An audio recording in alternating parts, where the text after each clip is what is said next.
7 अक्टूबर की सुबह हमास ने इजराइल पर 20 मिनट में 5000 रॉकेट बरसाकर पूरी दुनिया में हड़कंप मचा दिया था। इस हमले के बाद इजराइल के सुरक्षा और खुफिया तंत्र को लेकर सवाल उठने लगे। इजरायली डिफेंस फोर्स और मोसाद सवाल के घेरे में आ गए कि आखिर इतना बड़ा हमला हो गया और उसे भनक तक नहीं लगी। लेकिन अब मीडिया रिपोर्ट्स में चौंकाने वाले खुलासे हो रहे हैं।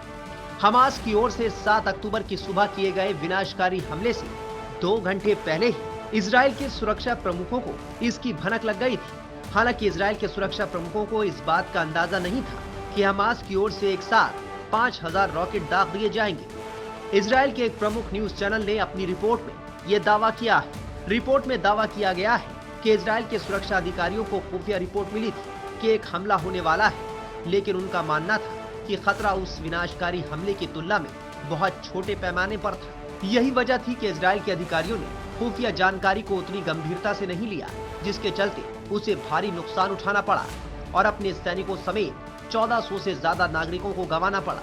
बताया जा रहा है कि इजरायली सुरक्षा अधिकारियों को इतनी ही जानकारी मिली थी कि हमास के आतंकवादी सीमा में घुसपैठ करने की कोशिश कर सकते हैं। इसके साथ साथ वो कुछ इजरायली नागरिकों का अपहरण भी कर सकते हैं। रिपोर्ट में दावा किया गया है कि खुफिया जानकारी को लेकर इजरायली सेना के सीनियर अधिकारी IDF chief of staff Herzi Halevi और शिन बेट प्रमुख रोनेन बार शामिल थे। कहा जा रहा है कि खुफिया जानकारी मिलने के बाद इजरायली अधिकारियों ने कथित तौर पर फैसला किया था कि मामले को लेकर सुबह तक का इंतजार किया जा सकता है।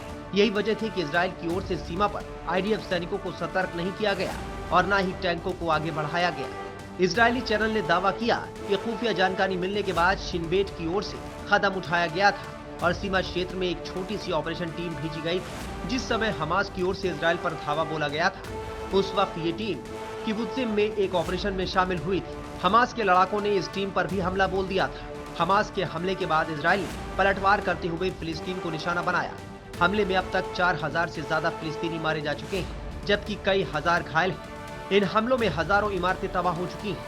हर तरफ बर्बादी और तबाही का मंजर है और लाखों लोग बेघर हो चुके हैं। इजराइल कह चुका है कि वो हमास से बदला लेकर रहेगा। टाइम्स नाउ भारत डिजिटल की रिपोर्ट।